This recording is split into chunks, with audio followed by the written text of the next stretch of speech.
Hi, it's week 9 of the class. You guys are finishing up your second drafts, your polished drafts of your scripts, and starting to think about what you're going to do with this script now that you've written it. You may be wondering if you have to register it with the WGA, whether you have to copyright it. We're going to talk about all of that in this week's lesson. And the question that I get asked quite often is, what if somebody steals my script? Well, the truth of the matter is, while it could happen, it very, very rarely happens. There may be some people out there who may lift an idea of yours. They may even lift a story idea of yours and apply it to their own script. But it won't be the same as your writing. And if your writing is good, the originality of your script will still stand. Shows don't steal scripts from unproduced writers. They buy them. And there's a very simple reason for that. They have a lot of money, and it's just cheaper and easier to buy it outright than to steal somebody else's script. I'll tell you a story that happened to me early in my career. I'm almost ashamed to tell you the name of the show because you'll realize how old I am that I worked on a show this long ago.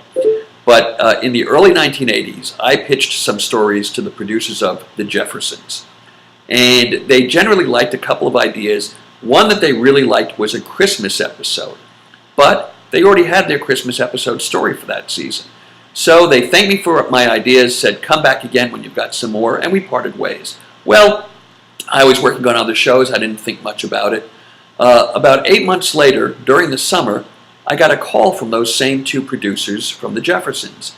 And they said, hey, remember that Christmas idea that you pitched us last year? Well, we'd like to use it this year, and we'd like to buy it from you.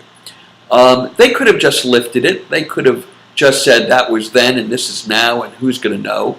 But that's not the way producers with integrity work. And the truth of the matter is that most of the people in the business, they're not stealing other people's ideas. They're trying to come up with their own. So don't be too worried about sharing your material. If it sits in a desk drawer in your desk, or if it stays on your hard drive and no one ever sees it, then why did you write it? So don't be afraid to show your material.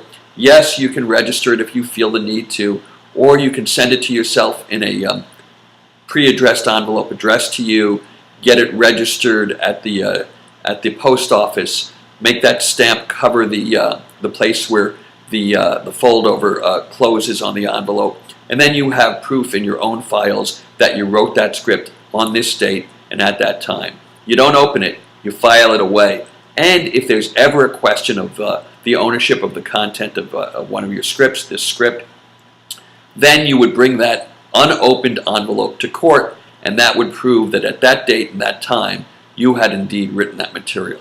That doesn't guarantee that you're going to win a plagiarism suit.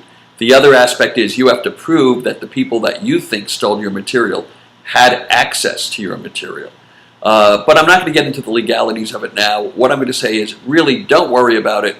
Show your material, get it out there, because odds are, if it's good, people are going to want to work with you and are going to want to pay you for your work. Have a great week of writing. I'm looking forward to reading your second drafts.